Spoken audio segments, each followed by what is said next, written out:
Bom dia, pessoal, tudo bem? De Cruz Invest aqui.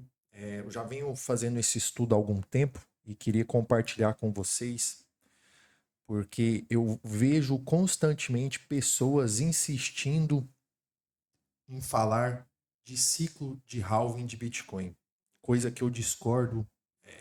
Desde 2023 eu falo que não tem nada a ver isso, que quando nós analisamos friamente o que é o ciclo de halving do Bitcoin, é só a questão do esforço, da mineração e as recompensas para os mineradores. O que os mineradores detêm de Bitcoin hoje no mercado? Dizem, supõe-se que aproximadamente 8 a 10%, 5 ali, entre esse range de 5 a 10% são o que os mineradores detêm de Bitcoin. O resto está na mão do mercado. Então, quando nós vamos olhar lei da oferta e demanda, minerador não tem a oferta de Bitcoin necessária para eles ditarem o ritmo de como o Bitcoin se comporta. Ah, mas Diogo, por que você está falando isso? Hoje eu vou trazer dados que dão a entender que para mim são mais do que uma prova que o Bitcoin segue a macroeconomia, ele segue o ciclo de crédito e liquidez através de dados de comportamento passado dele, sem saber, sem mexer com halving. Eu não quero saber de data de halving aqui. Eu vou trazer informações que mostram que o Bitcoin segue o ciclo de expansão de macroeconomia. E aí, se você quiser continuar acreditando que ele ele vai seguir um ciclo de recompensa de minerador, você compra ali determinados dias pós-halving, você vende determinados dias pós-halving, tudo bem, aí você faz o que você achar mais conveniente. Mas aqui eu quero te trazer informação que nada envolve ciclo de halving. Bom, vamos lá. Dada essa introdução, eu quero trazer alguns ativos e alguns que impactam em como a macroeconomia, se ela está em expansão ou se ela está em contração. Depois eu quero trazer alguns indicativos também, como o, o ISM, para a gente ver como é que está o ciclo da cadeia produtiva ali, o ciclo da indústria, o ciclo de se a gente está no momento que a gente está encerrando uma contração para iniciar uma expansão e vice-versa. Primeiramente, o que a gente tem que entender? O petróleo e o cobre, eles são sensores do ciclo da nossa economia, da economia real, daquela demanda real. E a razão cobre barra ouro, que é exatamente esse gráfico que eu deixei na tela aqui para vocês, ela funciona, vamos dizer assim, entre aspas, como um termômetro entre o crescimento e o medo. Quando nós temos o cobre, deixa eu apagar os desenhos aqui, que eu tenho uns estudos, né? Quando eu tenho o cobre subindo contra o ouro, nós estamos numa fase de expansão da economia, real demanda. Quando nós temos a queda do cobre como ouro, como vocês podem ver aqui em 2008, foi a crise do subprime, nós temos uma contração da economia.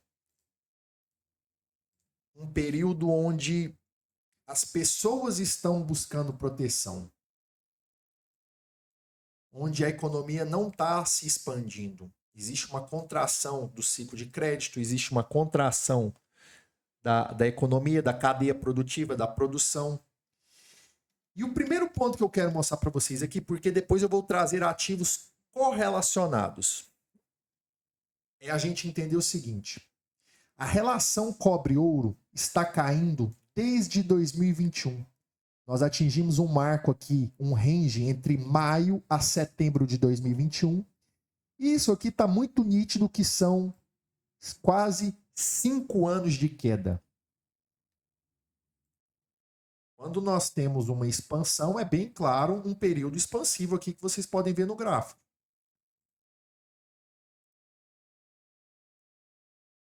Expansão, expansão, expansão, expansão, expansão, correto? O que nós vemos aqui desde 2021 é uma contração nessa relação. Cobre-ouro. Correto? Agora eu quero falar sobre o petróleo, que é a outra parte importante da gente aqui. Petróleo não é só combustível, ele vai entrar em quase tudo. Ele afeta toda a cadeia de transporte do mundo. Caminhões, navios, aviões, fretes de commodities, de grãos. Toda essa transição de locomoção que a gente existe no mundo vem através da matéria-prima, do petróleo. Ele é a fonte de energia de combustível do mundo. Ele também está na indústria, na cadeia produtiva da indústria, como plástico, fertilizante, produto químico, embalagem, várias outras coisas. Energia também, na geração de eletricidade, ainda que ligada a derivados, né? Então, o que nós temos que entender? Quando o preço do petróleo sobe, o custo de produção está subindo. A energia, o transporte, esses insumos estão subindo. Empresas vão repassar isso para o consumidor com um certo lag, um delay, mas a gente vai ter uma inflação de bens. Então, o que a gente tem que entender? Quando a gente vai para a lei universal da oferta e demanda, quando nós temos o preço do petróleo subindo, nós estamos tendo uma alta demanda por ele. Ou seja, o mundo está se aquecendo, nós estamos produzindo, transportando e, de certa forma, isso inflaciona o preço dele. O que quer dizer o quê? A economia está em expansão. Quando nós temos o petróleo, o preço do petróleo caindo, a gente está tendo uma demanda fraca. O mundo, de certa forma, está desacelerando.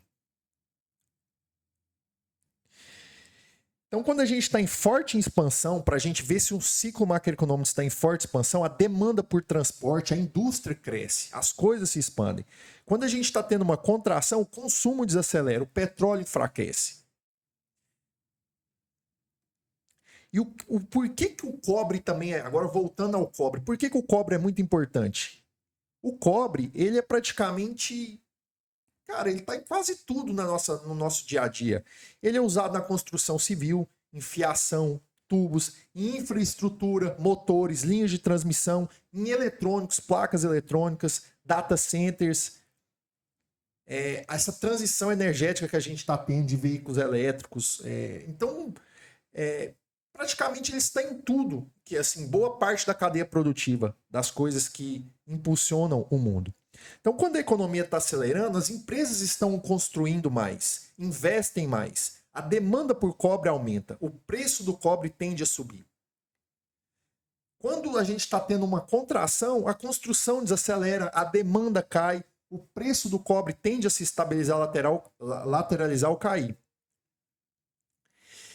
E aí, a gente tem que entender que essa razão cobre-ouro, ela é meio que um proxy da economia real, do crescimento, do apetite ao risco. Como nós estamos vendo, todos já sabem, o ouro está subindo muito forte há alguns anos. Então, se a gente tem o ouro subindo forte e o cobre subindo menos, ou o cobre lateral, isso aqui vai cair.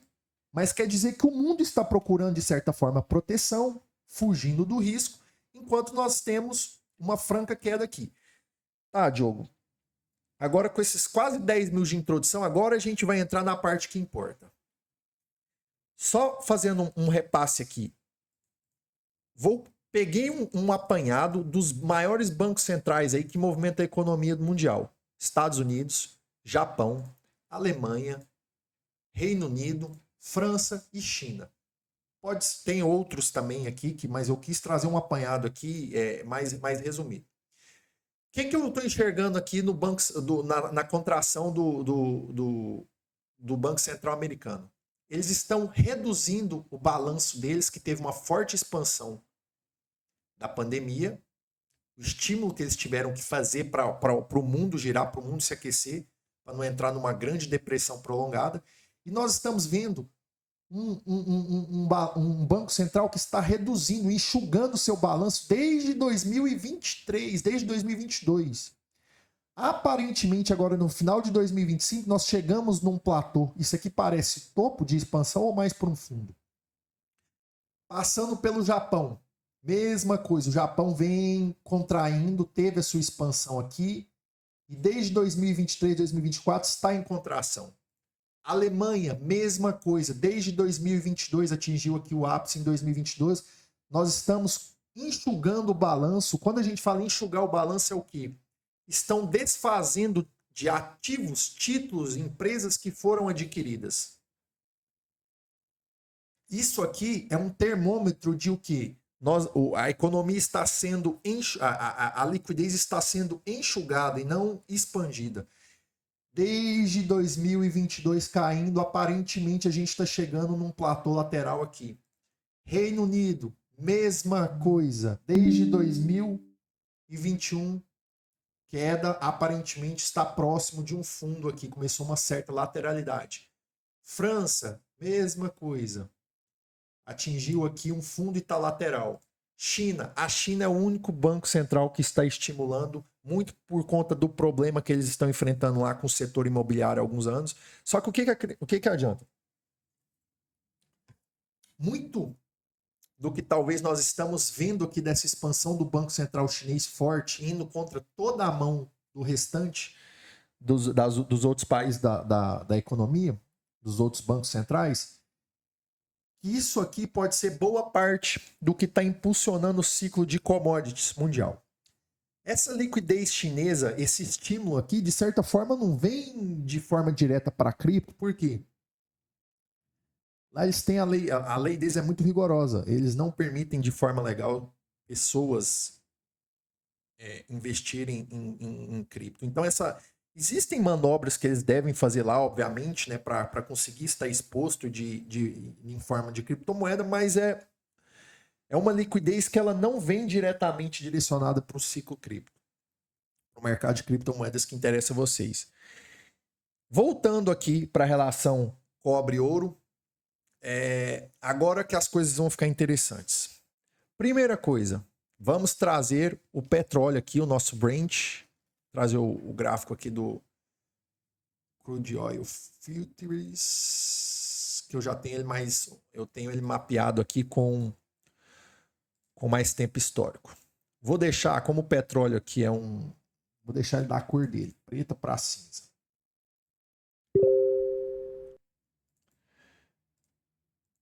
Deixar ele cinza aqui. Tá. E nós estamos vendo no petróleo aqui e na relação cobre-ouro. Relação cobre-ouro, topo lá em 2021, petróleo fez o topo um pouquinho antes, um pouquinho depois, desculpa, ali entre março e maio de 2022. E o que nós estamos vendo para os dois? Estamos vendo uma contração.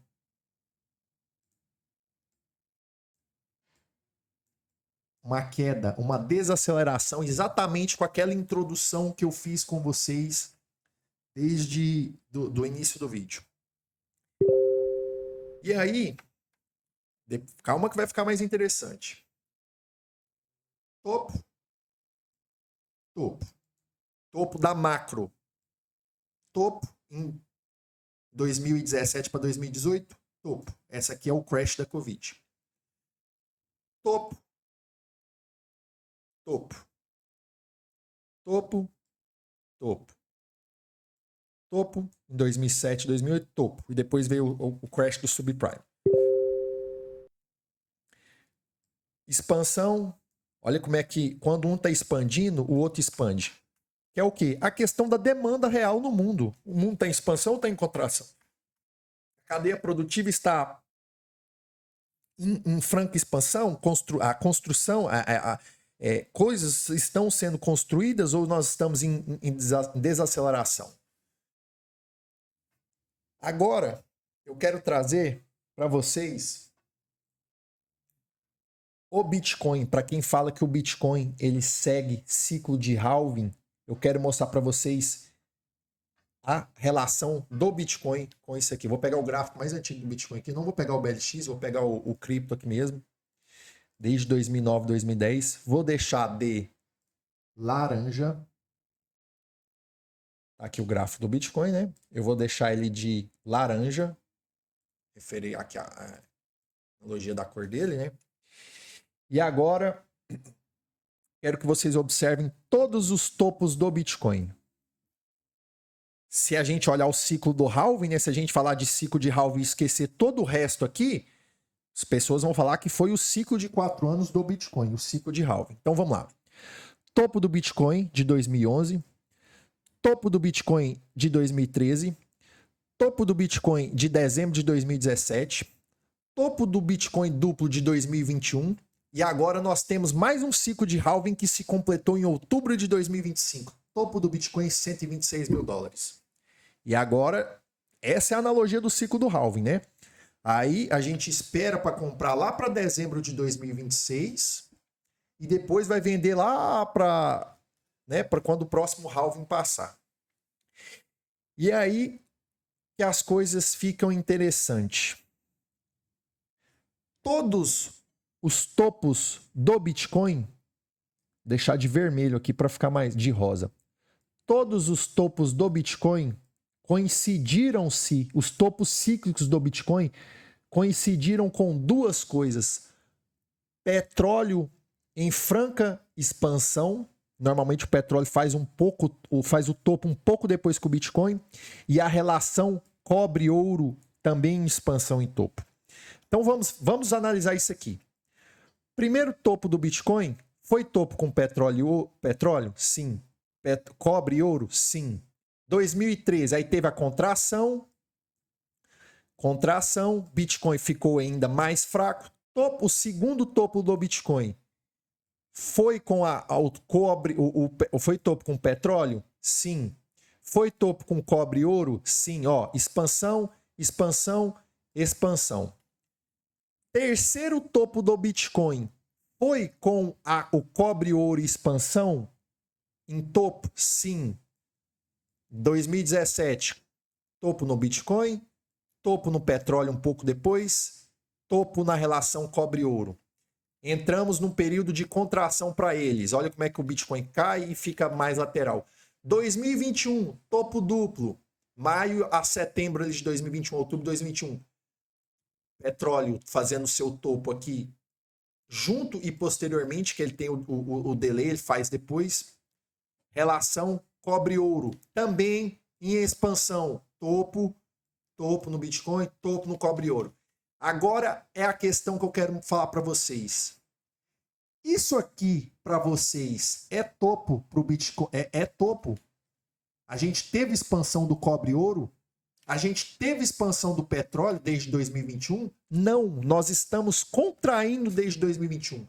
Então, esse aqui é o topo do Bitcoin e ele vai fazer topo sem a macro ter feito topo. A gente quebra todo o padrão porque o Bitcoin não segue a macroeconomia, ele segue o ciclo do halving. E aqui, quando eu tiro narrativa de ciclo de halving, fica muito nítido que o Bitcoin segue a macroeconomia. Ele segue o ciclo de crédito e liquidez.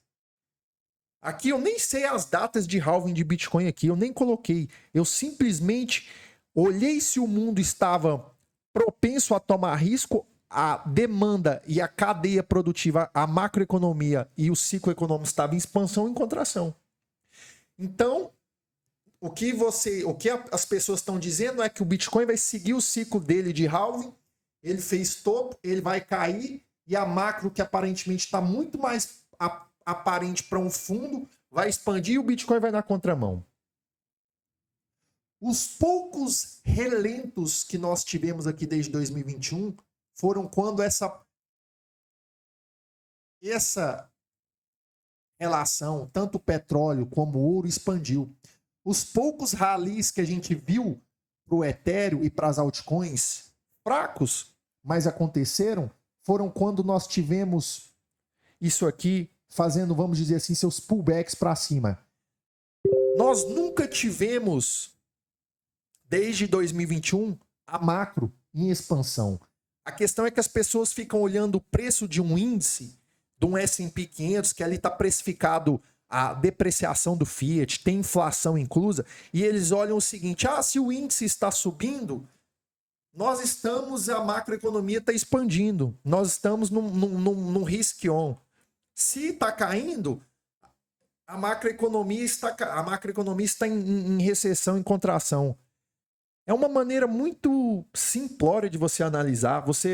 É como se você estivesse numa floresta e desse zoom num gráfico. E esquece de analisar toda a floresta, você está analisando só a árvore. Quando eu faço uma análise somente do gráfico do Bitcoin em dólar ainda, em USDT, que é uma moeda fiduciária, que ela tem a sua depreciação constante ali perante ativos, eu tô cego. Eu não consigo ter uma visão do panorama do que está acontecendo. Se a gente olha a relação Bitcoin contra ouro aqui, nós estamos num bear market de 440 dias já, que tende a ser janelas que o Bitcoin tende a fazer fundo contra o ouro. Nos ciclos passados aconteceram isso. Eu já trouxe isso no meu Twitter, depois eu vou fixar aqui para vocês verem novamente. Só que as pessoas querem olhar só o preço em dólar e se ficar preso num conceito simples, num conceito que leva a manada a acreditar isso. Então, o que eu quero deixar para vocês de reflexão é aqui. Se você acha que o Bitcoin, desde 2010, ele segue um ciclo de recompensa de mineradores, beleza, faz o beabá, o que a cartilha ali, o que você aprendeu, e se expõe dessa forma. Eu não vou fazer assim, eu não faço assim. Para mim, o que impulsiona os mercados são ciclos de crédito, liquidez e a macroeconomia. Quando eu olho isso aqui, para mim está muito nítido que a macroeconomia nunca esteve em expansão desde 2021. Aparentemente, nós estamos muito mais perto de um fundo e de entrar numa forte expansão do que de um topo. E aí, quando a gente olha aqui para o ISM americano,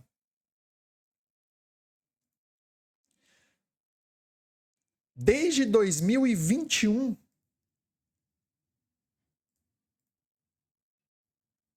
quando nós tivemos aqui o topo, que diz o quê? A cadeia produtiva, as indústrias estavam em forte expansão, nós estamos caindo desde 2021, lateralizou em 2025 e agora, aparentemente, mês passado, final de 2025, a gente está entrando num período de expansão novamente.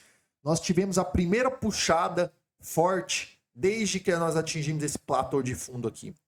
Quando a gente olha os new orders, que são os pedidos futuros para a indústria americana, mesma coisa, queda, lateralidade. Aparentemente a gente teve uma forte demanda aqui por conta das tarifas, questão das tarifas, e agora a gente está tendo uma nova puxada. Então eu volto aqui para vocês. Se para vocês o que importa é o ciclo de halving, tudo bem.